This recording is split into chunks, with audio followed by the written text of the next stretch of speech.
Yeah, I was reflecting yesterday that the first time I ever gave a talk at a conference was this meeting, 2007 at Torrey Pines.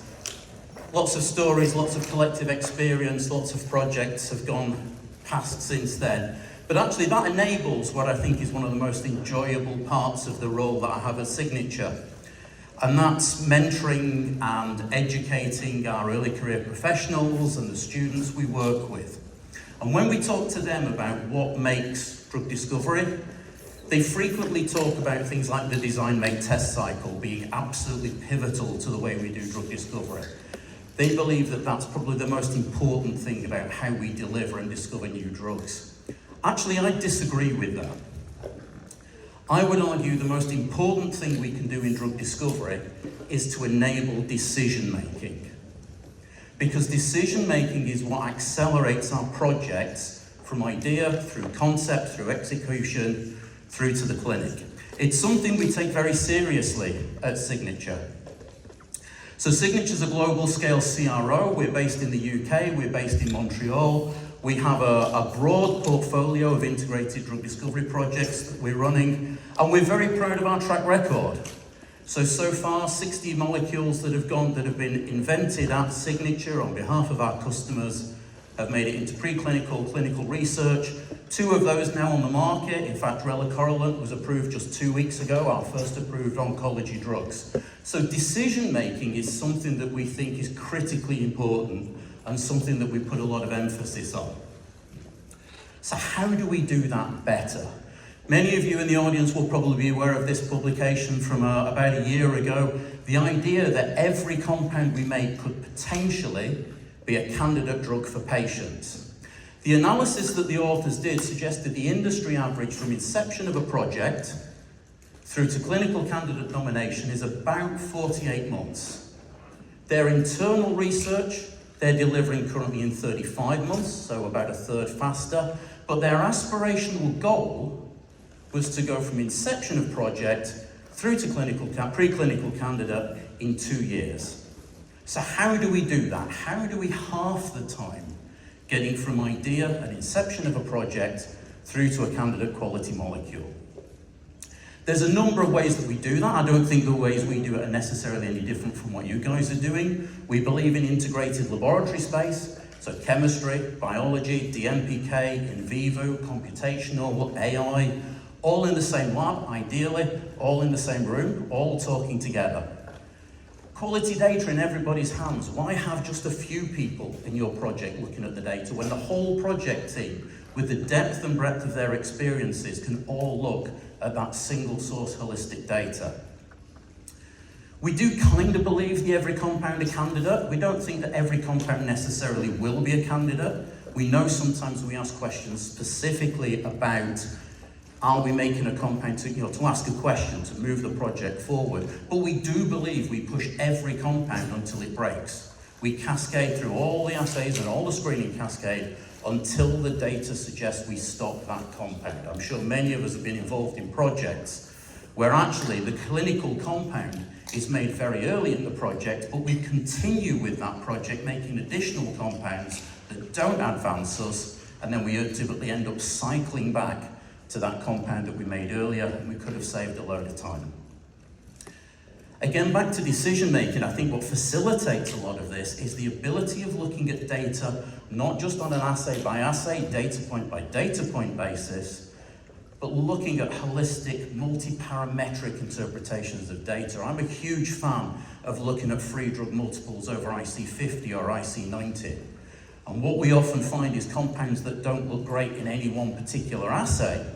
When you look at that holistic data set of what's the exposure in vivo, many of those compounds that don't stand out in individual assays bubble to the top. We and others call these the Goldilocks compounds, the compounds that are just right in every respect to be good enough to potentially be a clinical molecule. We've also spent a lot of time recently thinking about how others have done this. I think the best example of decision making has been the discovery of Paxlovid, from project start to project approval in 21 months, the fastest we've ever gone from idea to marketing approval. We spent some time earlier this year talking to an old friend of mine, David Owen from Pfizer. He was the project lead and we talked about what made this project successful. One of the things that stood out to me was the idea of making decisions before the data is available to you. So if the data is positive, what do we do? If the data is negative, what do we do? If the data is ambiguous, what do we do?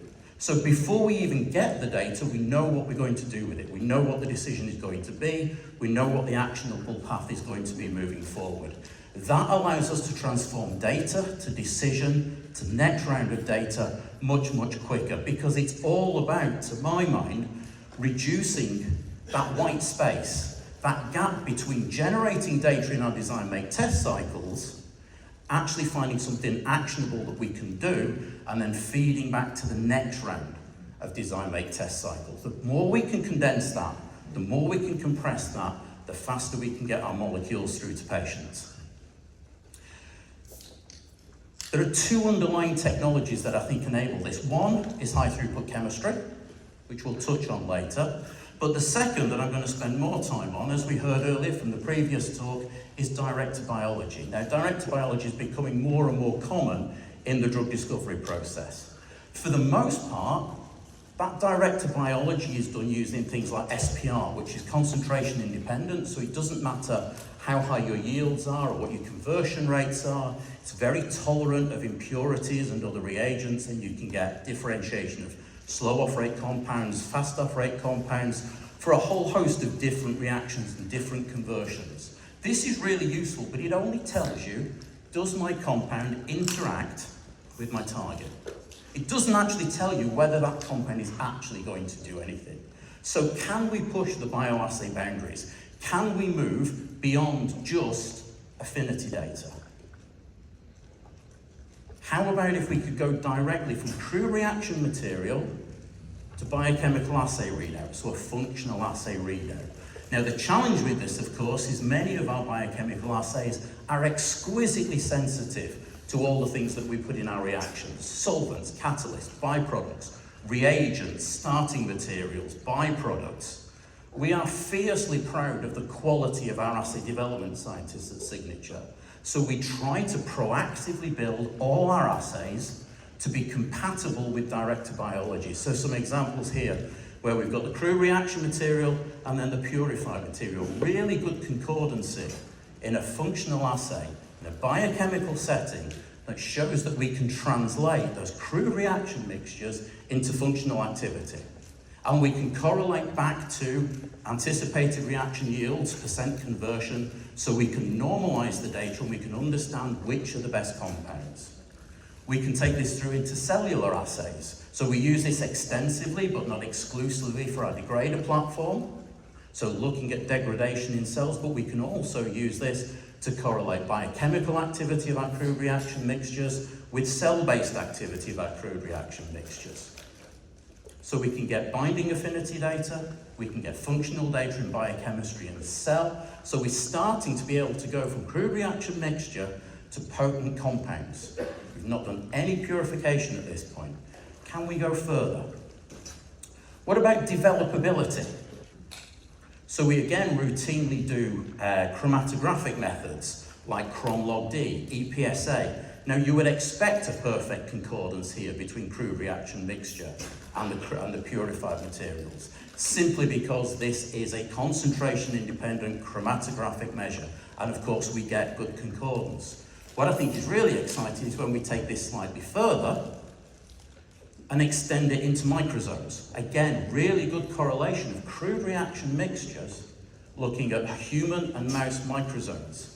So we can now start to go from crude reaction mixture to affinity data, functional data, cellular data, developability data, and also an assessment of which of those compounds might actually be helpful to take through into an in vivo PK proof of concept study, to look for those Goldilocks compounds that might allow us to move forward more effectively, more efficiently into lead optimization. Can we go further? Yes, we can. Direct to crystallography, looking now at crude reaction mixtures being effectively purified by our crystallography systems. So taking crude reaction mixtures, soaking into robust crystallography systems and generating bound structures with crude reaction mixture yields as low as now 15%. So we don't have to purify, we go straight through, we only then, we can soak in multiple compounds, look at the low resolution electron density maps, but then only spend time refining those that give us new binding information, new interaction sites, new binding sites, new ways of interacting, only refining the data sets that actually help drive our project forward because it gives us new data. That's great in hit to lead, lead optimization, but we wanted to know if we could go earlier in the process. Could we actually use direct to crystal as hit validation right at the start of the process? So confirming this with solid stocks for our high throughput screening collection, soaking those in, getting crystal structures, that's fine, but taking it even a step further back. What about the solution stocks? The low concentration 10 millimolar DMSO stocks that we use to do our initial hit finding screen by HTS virtual screens, can we take those solutions straight through into crystallography? So 10 millimolar stock, right the way through to bound crystal structures. So now we're getting hit validation, not waiting for triplicate single point from an HTS and then buying compounds, waiting 6 to 8 weeks for them to arrive, purifying them, rediluting, reconfirming the activity. We're shaving 2 to 3 months off that cycle by going direct from triplicate screening stock straight to structural biology data to confirm the binding mode and then use that to drive the next round of AI or ML generated ideas for focused libraries to move that hit to lead process forward. This all sits atop a high throughput chemistry platform. We have roughly 7,000 curated monomers, all of which fit the 80% rule. 80% of monomers we expect to give greater than 80% yield in 80% of the reactions that we put them into. This again is driven by AI machine learning tools like Reinvent4 or Ictos Machia that we saw yesterday, in conjunction with medicinal chemists to think about which focused libraries are going to allow us to interpret and investigate SIR. Can we circumvent a lot of that time that we spend in hit-to-lead optimization? Moving chemistry beyond just the traditional easy-to-purify amide formations that we use traditionally in direct biology. Suzuki couplings, suffix chemistries, SNARs, all the reaction techniques, or the reaction technologies, miniaturized down to 384 with a variety of conditions, all optimized through high throughput experimentation. Think of the cost saving of this. Think of the sustainability argument of miniaturizing, getting away from doing reactions on a 20 to 30 mg scale down to half a mg scale. We can investigate much more chemistry, much broader scope of SAR, much wider scope of functionality.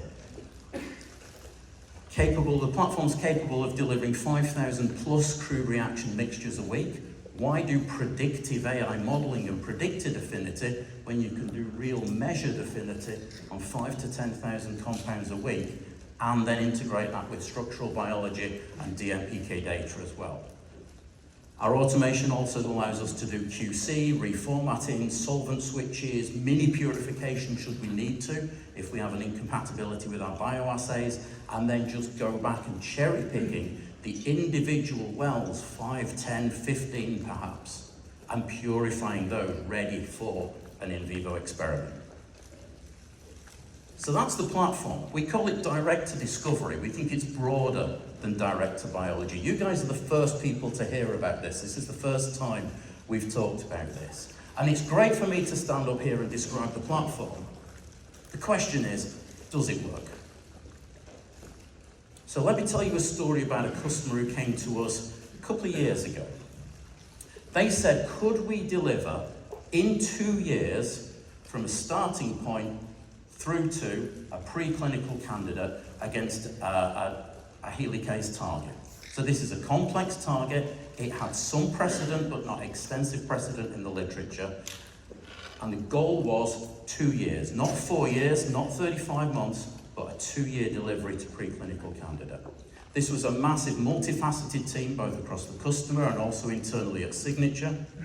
We started off with triplicate hit finding, high throughput screening, virtual screening, knowledge-based approaches, proactively building our biochemistry and our cellular assays to be compatible with direct biology, alongside the more traditional routine SPR assessment, building robust, but more importantly, rapid design make test cycles, delivering those compounds through into direct to crystal to get structural biology to advance that SAR, thinking proactively about target engagement biomarkers, not just in cell, but also in vivo, so that when we got to in vivo models, we knew what we were looking for to see if the target was engaged, building cellular mechanism of action assays to make sure we had the pharmacological audit trail so we knew where we were heading in terms of clinical positioning, and then starting to think earlier and earlier about form and formulation. How are we going to dose these? What's the safety profile? Trying to bring all those decision points much, much earlier in the process to expedite the path through to clinical candidate selection, ultimately toward that critical first demonstration of activity in vivo. So we took our prototypical compounds in vivo, and at moderate doses, we saw, after a couple of weeks of dosing, complete tumor regression in every single animal dosed. We then stopped dosing, and we continued to monitor the animals. Now, in compounds against this target that have been disclosed so far, after a week or two, those tumors came back. We monitored these animals for 5 weeks, and not a single tumor came back. We appear to have complete tumor regression that is durable and long-lived after cessation of dosing. We believe this is truly a best-in-class molecule, delivered in part through multiple cycles of our direct-to-discovery, direct-to-biology platform. Of course, here's the big question. As I say, industry average 48 months. The paper described that their average timeline was 35 months. We were set the target of could we do all this in 2 years? And the answer to that is no. We did it in just shy of 18 months. Just think about that for a minute. That's 18 months of a project. That's 60% faster than the industry average.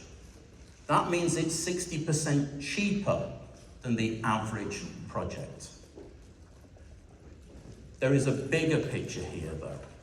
This puts our molecule potentially into the hands of clinicians, and more importantly, into the hands of patients 2.5 years faster than would normally be anticipated. And surely, that's what we should all be aiming to achieve. So that's our platform. That's Direct to Discovery, a fully integrated direct-to-biology platform that goes beyond traditional chemistry and traditional affinity-based assessments, through biochem, through cell, through DMPK, through structural biology, to accelerate molecules, not just to clinical candidate selection, but hopefully, ultimately, to patients.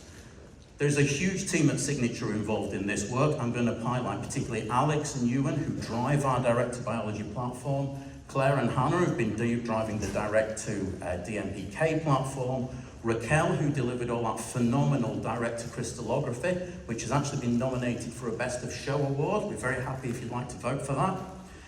But it's also important to recognise this was not just a Sygnature project. This was done on behalf of a customer.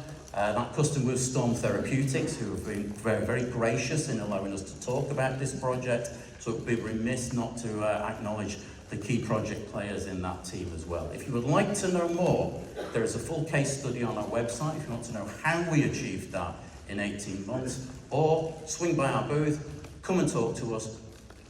Imagine if we could do this for your project. How great would that be? For your company, for your project, but more importantly, for the patients. Thank you all.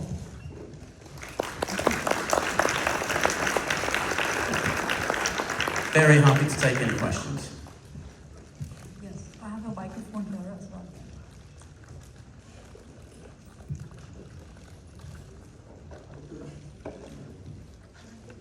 Yeah, sure.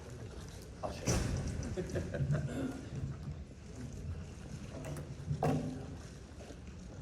Thank you very much. Yeah, great talk, frankly, from Wish Uptech. So can you elaborate more on like a pre-data decision? Give some cases so you can, how you can solve the timeline. So, I mean, this is the only case we can talk about. I tell you, I'll use the podium mic. So, of course, as a CRO, we're limited by what we're able to disclose. The Storm have been very gracious allowing us to talk about this. But I think what it hopefully highlights is the power of being able to generate multi-parametric data across multiple different chemotypes, multiple different start points, exploring multiple different geometries through the high throughput chemistry platform, and then generating data to allow you to pick just the front runners. Yeah, because you said pre-data, even before you see it, right? Yeah. So that's confusing me. So you need to see the data, make decision. So how pre-data decision? Yeah. So how you make decision before data coming out? Right? That's you said pre-data decision. Well, it's not pre-data decision. It's getting to it. It's about getting to the data to allow you to make a decision faster. But actually, to your point, in the way that they did it with Paxlovid, we can start planning. So, if this chemotype is active and that one isn't, what are the generative designs that we're already thinking about for that chemotype, not that one? So I think you can start to proactively plan what you would do. So if you've got 3 chemotypes, for example, going through direct biology or direct discovery, what is your plan for when one of those is active and the other two aren't? Okay, good. Because sometimes as a WuXi biology, biologicals, what they do, everything parallel. Yeah. So that's short timeline. Yeah. Okay, thank you very much. So it's about parallelizing that data acquisition process. So the question is, are there limitations as far as classes of molecules or targets? Is this still amenable for receptors, for kinases, PROTACs? What's the limitations and Well, we believe, I mean, that was helicases. We're doing it for PROTACs. We're thinking about molecular glues. The challenge ultimately comes down to what is your bioassay exquisitely sensitive to? So what can you and can't you assess? And I think one of the challenges with all direct biology is building your biochemical and cell assay platforms in such a way that you know what they are and are not sensitive to. So this works pretty well against this particular helicase. We weren't sensitive to transition metals, catalysts, solvents, that sort of thing. I've worked on other targets where trace quantities of zinc, magnesium, palladium completely ablate activity. So it's knowing when you can use it and when you can't. And again, that's part of that decision-making process. That's part of having that fundamental understanding of the quality of your biological data. When can you use it? When can you not use it? That's just as important as just using the platform. Dan? Yeah, nice talk. Sort of a related question. Can you expand on how many of the DMPK metabolic assays have you been able to integrate into directed biology? Yeah, right at the moment we're only doing direct to human and mouse mics. We're wondering whether we can extend that, but I think at the moment, we see this as a risk assessment of, not so much a risk assessment, but a prioritization of, the EPSA, the Chromlog-D give us some idea of developability, particularly for non-beyond rule of 5 molecules. We can use it to some extent for things like chameleon and stiff or for heterobifunctionals. But if we ally that with the microsomes, then it starts to think about, well, okay, out of these 5,000 compounds potentially, here are 10 that we want to go back and purify, because actually the mics look as though they're going to be the ones that we want to take in vivo. Starting to forward calculate what might be the free unbound exposure. We don't yet do, and we've not yet tried, protein binding on crude reaction materials. I think that's the one piece that will be missing to do that full in vivo experiment risk assessment. Any more questions? This side.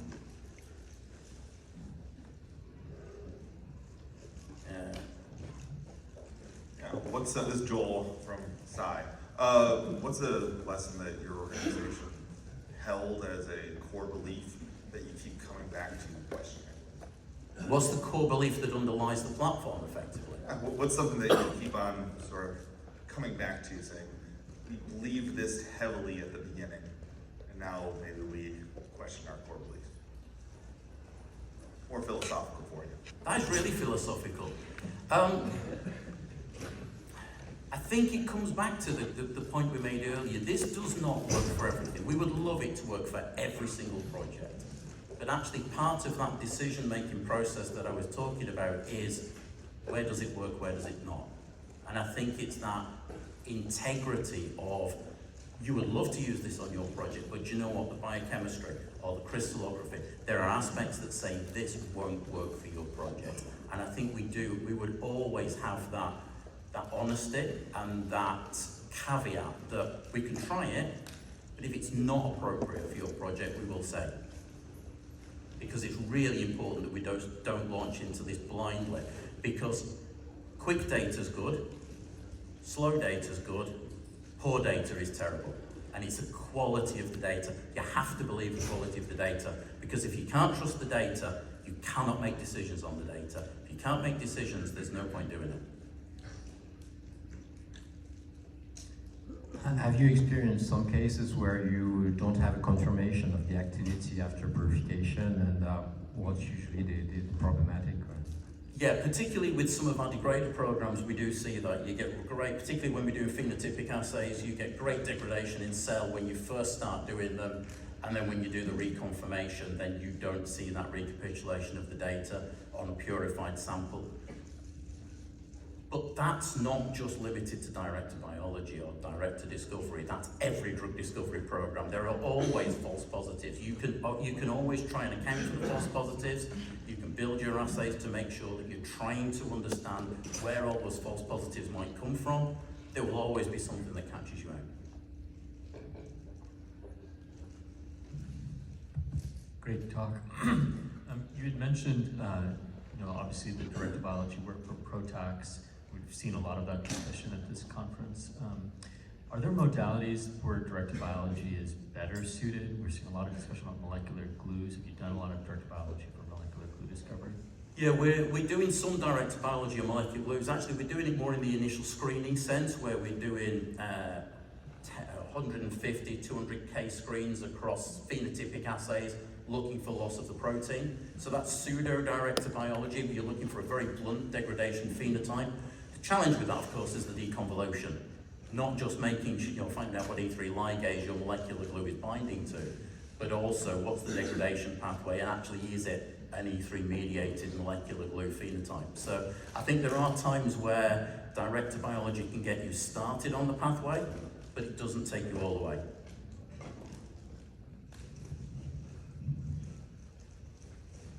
Sorry, just to follow up on that. So, obviously, is degradation, in your mind,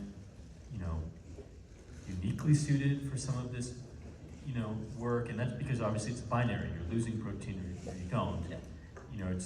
We probably all saw the Revolution Medicines data yesterday, and it was just amazing. That's really a true molecular glue. And, I'm curious, what about that mechanism of gluing, where you're just gluing two proteins together to affect some other pharmacology? Is that something that you guys do at all? I think that comes back to, again, can we construct the right biological assay? Can we measure the right phenotype in a way that allows us to do that assay? I think the RevMed compounds are phenomenal. I think what they do is great. I think we can see those stabilizing interactions. But again, it comes down to what's the quality of your assay development to allow you to say, does it work for this project or does it not? I think we would always treat it very much on a project by project, customer by customer, case by case basis. I think that's the only way you can do this. I think there's a lot of hype that directed biology or any platform is applicable for everything you want to do. I think that's clearly not true. It's about finding where are the right applications for this. I think this is particularly good for expediting the hit to lead for small molecules, particularly where the bioassays, the cellular assays are compatible with the reaction types we're doing. But it is not, and I would never claim it to be, a be-all and end-all for every single drug discovery project. When it comes to DMPK, is the platform able to deliver precision SAR for medicinal chemistry, or at that stage do you need to defer to more traditional chemistry? I would always class it as a ranking tool. because you're working with crude reaction materials, you can extrapolate, you can infer, but it is never absolute. It is not a quantitative tool, it's a qualitative risk assessment ranking tool. Which are the compounds that look like they are most likely to be the ones that we want to take forward into a PK study? I wouldn't put more credibility on it than that, because I don't think that's the right way to use it. Maybe a follow-up question, if I can. If you're talking about the quality of the data, do you find it amenable to machine learning? Is there an opportunity to feed these data to machine learning, or given that it's crude mixtures, that's going to be? So we do a little. We have done that and fed some of it in it. As I say, we use reInvent4, we use Machia to do those generative cycles. I think it's too early to give you a firm answer on that, because there is noisiness, there is graininess in the data. You can extrapolate, well, we think it's this activity, but it's only this % conversion, so what do we predict the activity would be if it was 100% conversion? But it's still fuzzy, grainy, not fully quantitative data, so I think it can help you. You can spot SAR trends, and then you can build on those SAR trends. Where I think it does help is when we start feeding the structural biology data from direct to crystal into those models, where we see new interactions, new binding pockets, new hydrogen bond donors, acceptors, movement in the protein that we hadn't expected. Those, I think, are the times where you can build into those learning models and actually start to drive those SAR cycles. Then coupling that with the high throughput chemistry platform to say, well, okay, we weren't expecting to be extending that part of the molecule, but what if we start building 2, 3, 4 focused libraries around that space, and then take that direct to biology? You can really quickly do hypothesis generation and very quickly do hypothesis confirmation or dismissal. And again, I think that comes back to why do predictive data if you can actually gain real data that says, well, actually that vector works, that vector doesn't. All right. Thank you all. Thank you for a wonderful talk. Oh, one more question. So if you had, let's say, 50 reactions going SNAR, 50 reactions Buchwald, Hartwig, how do you compare those two sets? You know, is there a way that you can bridge them and normalize them so that you're kind of reading the data the same? I think it's what we always assess what's the % conversion, so we always know roughly how much is in there. So again, it's just like comparing. You wouldn't necessarily you compare the individual SAR by chemistry class, because you're probably investigating either 2 different hypotheses or 2 different vectors of your molecule. So you would look at the SAR built around those clusters. But I think you can normalize the data, and you can say, well, actually, if we go there, we get a log order change in potency. If we go there, we get 2 log order change in potency, and we get better developability, and we get better DMPK. As I say, you're the first guys to hear about this, so the case studies are emerging, so this is emerging data, but I hope it gives you some sense of the power and the applicability and the way that we can use this. I mean, as I say, I keep coming back to this because I think it's really important. It's not about how much does a drug discovery project cost. It's not about how long does it take. It's not about how quickly can we make a decision. Ultimately, it is about how quickly can we get our ideas into the hands of clinicians and into patients to see if we can save lives. And I think that is really what we're trying to enable. All right, Allan, I'm going to make that the last Thank you, word. everyone. Thank you so much.